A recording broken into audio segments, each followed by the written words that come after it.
Hey you, welcome to the Shine and Thrive podcast, episode number 5. I'm Sarah Monica, and today I'm going to dive into the easiest way you can make more money as a wedding photographer. I love helping other wedding photographers maximize their earning potential. And in this episode, I share with you really simple framework that I use in my business to do exactly that. I make sure to know exactly how many bookings I need at every point in the year, so I know I can make the most amount of money I possibly can next year, because I am worth it and so are you. If you want to find out exactly how I do that, stay tuned.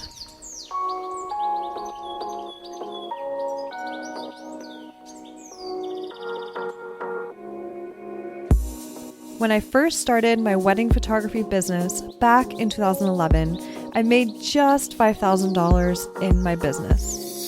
Now, I bring in multiple 6 figures per year while working only 30-hour weeks serving my dream couples.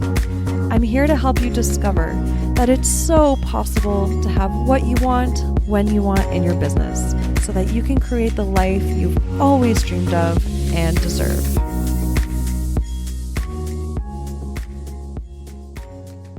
Welcome back to my podcast. I'm excited to hang out with you again. And oh man, today I'm feeling really kind of like low energy. And I don't know if you've heard of a biorhythm kind of app before, or the biorhythm in general. It's something I found out about recently. I think it was this summer through my dad. There's basically an app. So if you just download a biorhythm app, and you enter your birth date, it'll literally show you how your levels are doing when it comes to your intellectual energy, your intuitive energy, your physical energy, and your emotional energy. And I find it so interesting because what I do with this app, I don't just check it every day and see, oh, okay, this is how I'm going to be feeling today, and pre-program myself. I'm a huge believer in you can program your mindset in either a negative way or a positive way. So I want to be very conscious of that. But sometimes when I'm feeling off, and I don't know why, maybe I'm feeling extra emotional, or maybe I'm feeling tired physically, I like to just click on this app, dive in there and check what the levels are at. It's so fascinating. So today I've been last 2 days I've been feeling low energy physically. And finally today I open up the app and I check it out, and literally my physical energy levels are at the very bottom that they can be. They're at 0. But then my intellectual energy is up high, my emotional energy is high, my intuition is at 50%. So just a random thought for you guys, because I love finding different tools like this that I can use in my life. And then I don't know, just seeing this information in this app makes me feel a little more oh, okay, well, it's just there's nothing wrong with me. It's not that I'm not working out or eating healthy, because I've been doing both of that recently, especially being on the Candida diet right now. I have 8 days to go. Woohoo. And for those of you that don't know what the Candida diet is or haven't been following me, so basically the reason that I'm doing it is because I developed some eczema on my face the last couple months, and I had more breakouts. I had breakouts, and I haven't had an acne or breakout issue in 15 years. I used to have it really bad at the end of elementary school. Or maybe it was 18 years ago now. Geez, I can't even keep up. But basically, I went to my naturopath, and she told me that she noticed that I have too much yeast in my system, and that I should try out this Candida diet for 30 days to heal myself from the inside out. And that includes no sugar, and that includes no fruit. The sugar part is no sugar, and then no fruit, no gluten, no, alcohol, no coffee, no dairy, literally all the things that I was hooked on. So it was really challenging in the first week, but now I'm on day 22 and it's so easy now. It's crazy, because before that I've been trying to work on I straight up had a food addiction for most of my life. In the past 5 years, I went from eating total shit, junk food every single day, and that's it, to now I eat maybe junk food 30% of the time or something. So I've come a long way. So the first 7 days of this month were intense. I was crying, I was in withdrawal, I was having cravings, but now on day 22, I feel lighter. My eczema has gone. My breakouts have gone. I lost 8 pounds. My stomach doesn't hurt anymore after eating, and it's just so many positive benefits. So I just wanted to let you guys know why I'm on this diet thing, and also in case it's something that you feel like you might need to do, just to help inspire you, because it really did work for me. But I would also suggest going to a naturopath yourself to see if it's something that you need. I'm not one to do like go on diets, so I wanted to kind of explain, instead of just saying, oh, I'm on the Candida diet right now, and you guys wondering, but why? So that's the reason why I don't normally go on diets like that, because I don't want to shock my system. But this was like a really good way of healing myself from the inside out.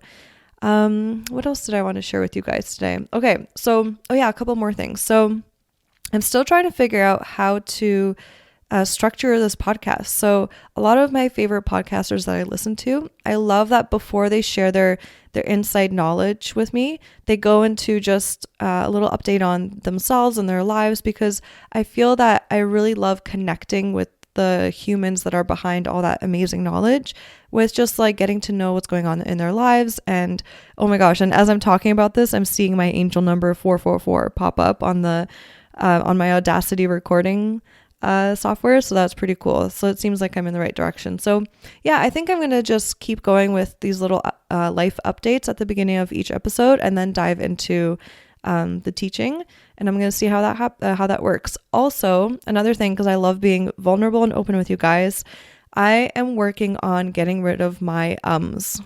And because I noticed that I say like and a lot as filler words, and you may notice them in the podcast episodes too. And I'm keeping them in there. I'm not editing them out, because I want to be real, relatable. I want you guys to see my transformation over time as how I possibly let go of the ums and just keep working towards speaking more smoothly and slowing down if I need to process my thoughts. And I just wanted to share that with you guys, because maybe if I share that I'm struggling with something, you guys will feel more confident to share that you're struggling about something with someone else or with me, or just, feeling like it's okay that we're not all perfect, because it's literally impossible. And we might as well just talk about everything that we're dealing with and our things that we see in our minds as imperfections, to get support and just feel like we're not alone. Okay, so I'm excited to dive into this episode. And I've actually already put this content out before. It was one of my first IGTV video thing that I put together back in July.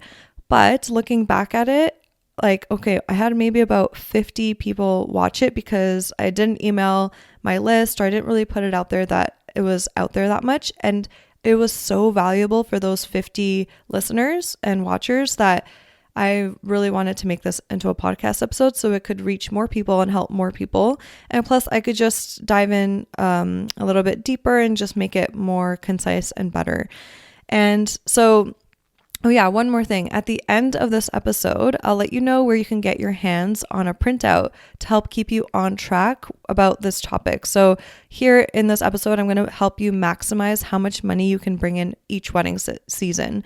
And I love this topic. I love talking about money. I feel like we all deserve more each year, all the time, because we're all growing and getting better. And I love helping people earn more money. It's like actually one of my favorite things to do and coach on.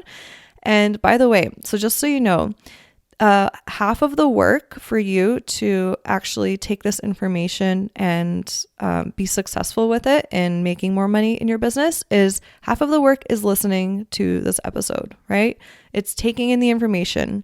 The other half is actually implementing, doing something about it. So because I actually want you guys to be successful at it, I put together this little cheat sheet, this little document. So if you do want to make a change in your business with this, it's key for you to take this cheat sheet and take the 20 minutes to fill it out, and then keep that paper visible on your desk so you can actually see it and see the progress that you're making over time with applying all the things I'm going to teach you. Okay, so let's dive in. So the easiest way for you to make more money as a wedding photographer is kind of broken down to a couple parts. And I'm just going to dive into the first one, which is pretty simple, but very key. So it's raise your prices regularly. And I call this using dynamic pricing. So I was there once where I was afraid to raise my prices consistently. I totally get how some of you may be feeling to do that. So some of the stories that I had in my head when I was even thinking about raising my prices were, what if I stop getting bookings? What if those that were referred by previous clients wonder why my pricing has changed? What if clients expect more from me at that price and I'm not able to deliver? And those are all such valid questions, and it's very important to pay attention to those stories that are going on in your heads, because those were the stories that I had. And I know that a lot of you are probably having the same stories because we're all kind of in the same boat, basically. As a wedding photographer, we have this same kind of scenario situations happening to us. So I pretty much can guarantee that most of you are feeling those exact, are believing those exact stories subconsciously in your mind. But really, the deeper fear behind it is, what if I'm not worth it, right? So all of those questions tie into not feeling worth it, right? What if my clients expect more from me, but I can't deliver? What if I stop getting bookings? What if those that were referred to me wonder why I'm priced higher? It's all tied to not feeling worth it. So let me try to help you unravel how you are worth it right now to raise your prices. So I'll share with you my transformation story. It's pretty short, but very simple. So about 6 years ago, when I was watching Creative Live, where Jasmine Star was on there, she was sharing her journey of how she ended up booking weddings at $10,000. I was like, what? I think I was charging maybe 6 years ago, let me see, between $2,000 and $3,000 per wedding. And she mentioned that she was charging $10,000. I was like, how is that even possible? It's insane. So she mentioned that for her first year ever, she charged $1,000 for her first wedding. And from there, she simply ended up raising her prices by $300 every 3 weddings. I loved hearing that. It sounded like such a simple approach that didn't even feel overwhelming. So I decided to try that out for myself. And so I did that. Every 2 to 3 or every 3 to 5 weddings, I always kind of changed it up depending on bookings and stuff like that. I ended up raising my prices $300 by $300 every collection. So here I am 6 years later, and my average revenue per wedding is now about 3 times from when I first started. And my first official wedding booking, technically second, my first official wedding booking, I charged, I think it was $900.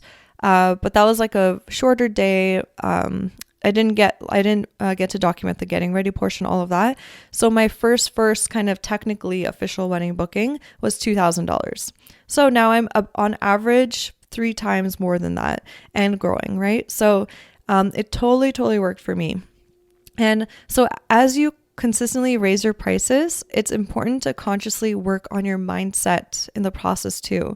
So because you want to shake that imposter syndrome that we all have as artists and entrepreneurs. So I'll share with you 2 thoughts or ways of thinking. And remember that if you want different results in your life than you currently have, you need to change the way you are thinking, the way you are being, the things that you are believing. That's the foundation of it all, because if you can't change any of that, there's going to be no change in your life. So 2 thoughts that consistently help me feel more confident about raising my prices are, number 1, as I grow, learn, and improve my craft, I deserve to be paid more for the increased value I bring, right? And I believe that's true of you right now too. In this exact moment, you are doing your best. You're constantly learning and growing. You're so passionate about creating beautiful memories for people. And so you're on this quest to constantly learn and grow. And right now you deserve to raise your prices, even if it's by a little bit, right? Number 2, if a couple, I love this one so much. If a couple can afford X amount of dollars, so let's say, let me put a number out there, $3,500, they can also afford paying $300 more. So $3,800.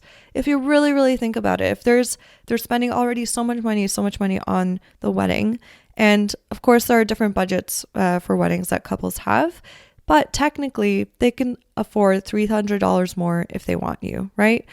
So I know you might be thinking, but Sarah, $300 more makes me feel really anxious and uncomfortable to raise per collection. So guess what? That's a good thing. You're supposed to feel uncomfortable. Guess what? Right now, with the pricing that I have, I feel uncomfortable. I've just gotten used to feeling uncomfortable with the prices that I always have. Because as soon as you are comfortable, that's when you book up too quickly, too far in advance, and miss out on the opportunity to maximize your earning potential. But guess what? You are your own freaking boss and you are on your own journey. So you don't have to listen to me. You don't have to listen to me when I say choose the number $300 per collection. That's something that felt right to me. And because Jasmine Star was able to do it, I was like, you know what? That number makes me feel uncomfortable, but she was able to do it. So I want to try it. And it just felt right to me. But if it doesn't feel right to you, the most important thing is that you just start now. So just begin to raise your prices regularly, maybe every 3 bookings or every 4 bookings or 5 bookings, somewhere in there. Don't go over the number 5, because then you'll kind of miss out on your maximizing your earning potential. But maybe every 3 bookings, raise your collections by $150, or every 5 bookings by $300. It's totally up to you. And the beauty is that in whatever number you choose, if you're putting that into practice and in motion, you're giving yourself the raise you deserve right off the bat, right? So when you start noticing, this is the most fun part. When you start noticing that couples are booking you anyway because you are worth it, then you'll really start enjoying the game and choose a larger number. So sometimes I even raise my collections by $500, and it's literally, I just kind of play with it. There's no like direct structure. It's kind of whatever intuitively feels right to me. I always am conscious of how my bookings are doing, which I'll get more into it soon with you here in this podcast episode. But yeah, it's just a fun little game. And so I guess to the next point, for you to know, okay, when do I raise them and by how much? And how do I know if I should raise them every 5 weddings or 3 weddings? So let me tell you this. Be consciously aware of your supply and demand. So I hear of photographers raising their prices once a year, and it makes me so sad for them. I genuinely am like, no, every time I hear that or see that, or and I'm just like, I want to shake them and be like, no, can you please raise them now, raise them quickly, because it doesn't make sense to me. And I'll let you know why. The last thing you want is to be at the point where you are fully booked for a season a year out and you're turning away weddings, because you're missing out on all the other people that are getting engaged and all the other inquiries. And that means that you could have, in that time, in the next year's time, you could have raised your prices and made so much more money in the next wedding season. So let me give you a framework. This is the framework that keeps me in check, knowing that I'm on the right track without panicking. So I totally know what it feels like to be maybe it's December, right? And maybe it's, for some reason, it's crickets because Christmas is happening, everyone's busy. I know what it feels like to panic and be like, oh my God, I'm not getting inquiries. Maybe I only have 8 weddings for the next year or 10 weddings. This framework that I'm going to give you will help you realize exactly when you need to be booked by how much, so that you don't have to go into those moments of panic, because you can just check your numbers, check how many bookings you have now compared to how many you want for the following year.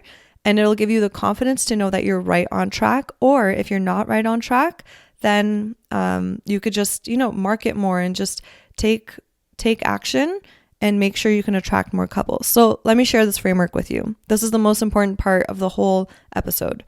So a year out from the next wedding season, you want to be 25% booked. So that would be, I usually count a year out as June. That's kind of my framework that I work by.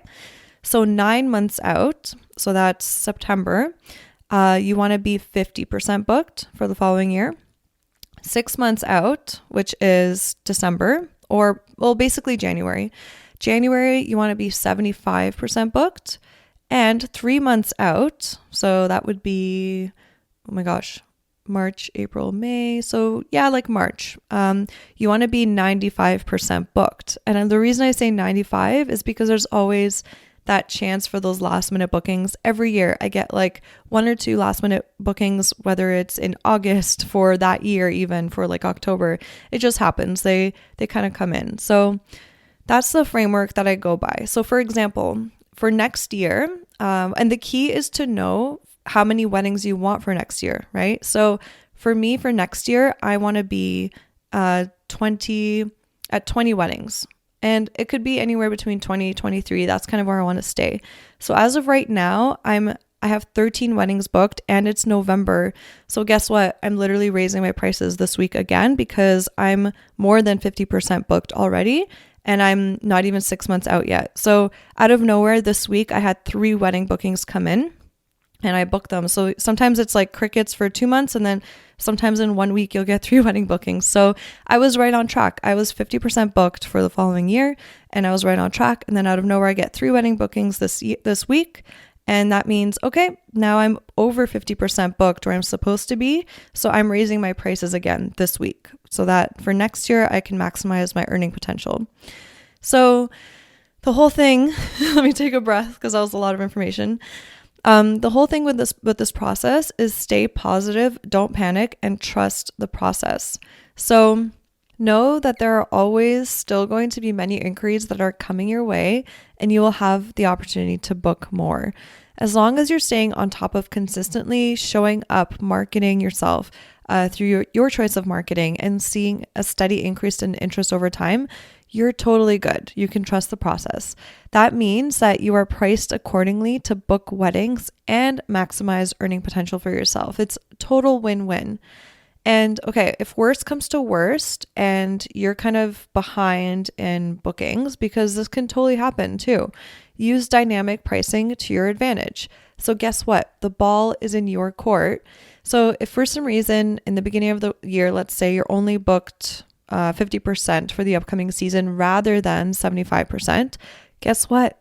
Just lower your prices back down again by $300 or $400, whatever you feel like you need to get those bookings in again. So I've done this at times over the years and I don't fret about it at all. It is what it is. Sometimes less demand comes in the moment. So in order to increase my chances of bookings, I choose to cost a little less. Even if you have to significantly lower your prices by a little more, like $500 or $700, that's totally okay. It's not about your ego or being firm. It's about just going with the ebb and flow of supply and demand. And as a business owner, you know from experience now that there are highs and there are lows on our journey of being a business owner and an entrepreneur and of operating your own business. So with that, I mean, there are times when it feels like you're on fire and booking left, right, and center. And there's other times where it's literally just crickets and you're like, what the fuck is going on? I feel it. I experience it. All photographers do. So we're all in the same boat. And just so you know that that's normal, and the best tool you can have for those situations is your mindset and perspective. So I'm pausing this episode for a moment because guess what? Tomorrow is Black Friday and I wanted to be able to give you guys a little bit of a deal-a-rooney on my email templates that I have in my shop for wedding photographers. So I remember when I first started my business, I noticed that I was wasting so much time typing the same responses over and over again. I started to create canned responses for myself that I could copy into an email and customize it for each and every client. This has saved me loads of freaking time, and emails are so much less daunting as a result. With these email templates, I wanted to help you achieve just that. And I also want to show you that you can respond to emails by just being yourself and also by being strategic. This way, you can serve couples well, but also have boundaries in place to have a healthy work-life balance. Responding with love and care goes such a long way. So whether it's a couple inquiring, a client, or even someone that you're not available for, it's so important to respond in a way that makes them feel well taken care of, because that is a direct reflection of you and your brand. Okay, so basically from November 29th to December 2nd, use the code Black Friday, all caps, for 25% my email templates for wedding photographers in my shop. And you can find those at sarahmonica.com/email templates. That's the fastest way to get there. Okay, sweet. Now back to the episode.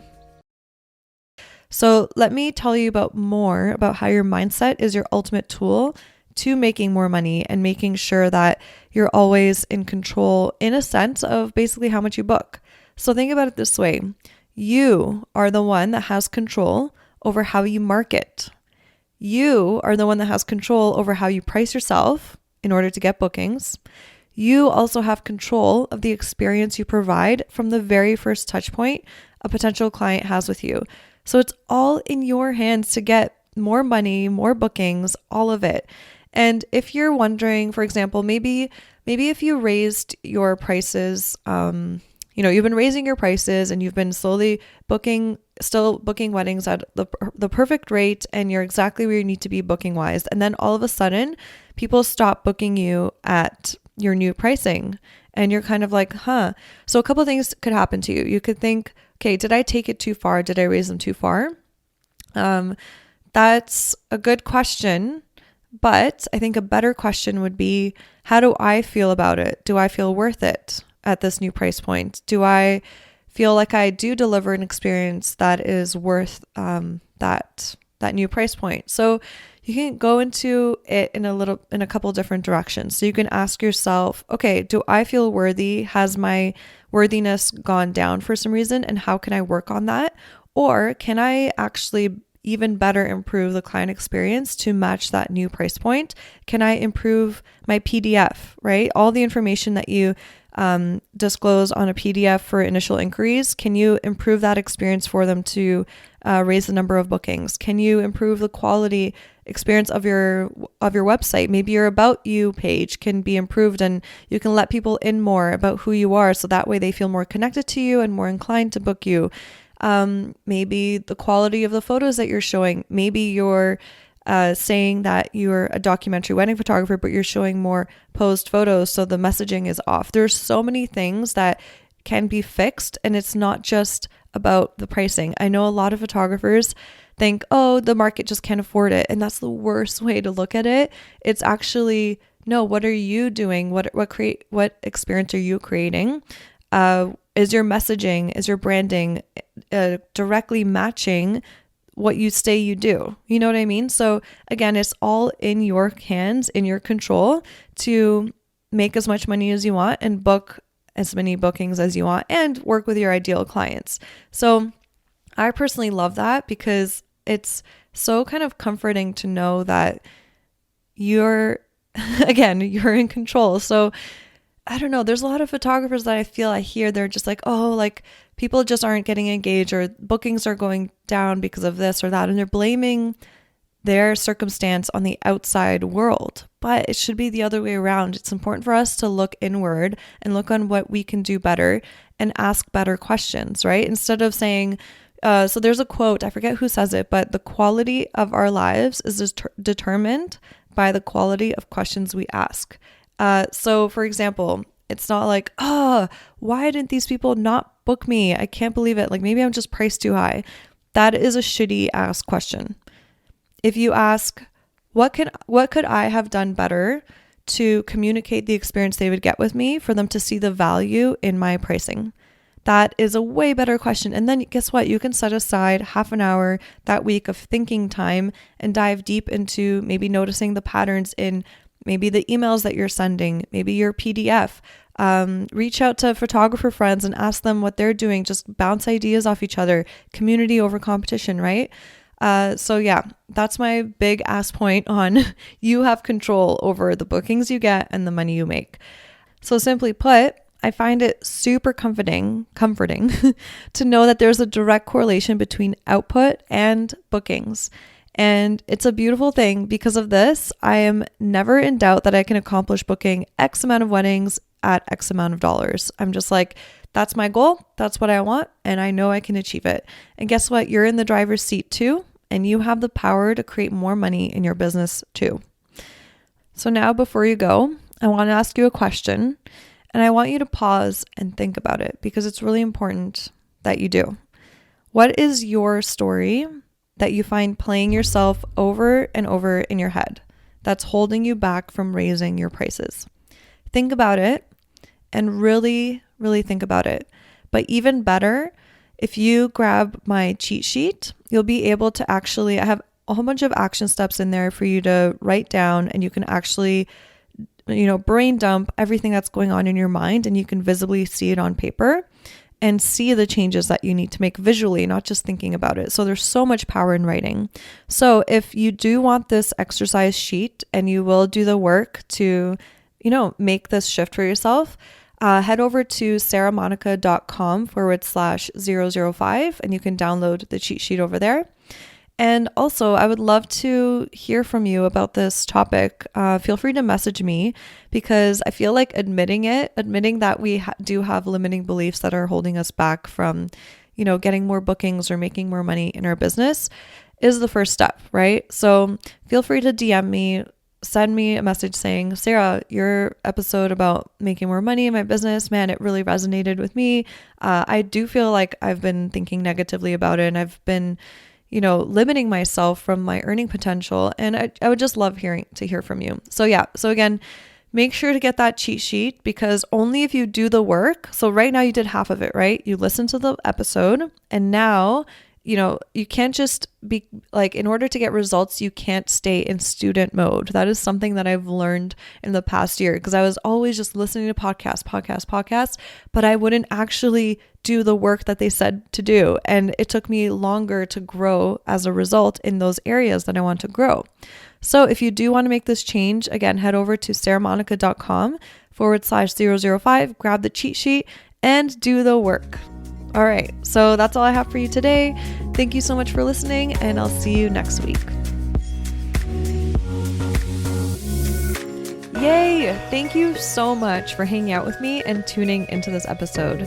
If you got value out of it, please feel free to message me on Instagram at SarahMonicaPhoto. That's Sarah, no H, Monica with a K, photo, to let me know.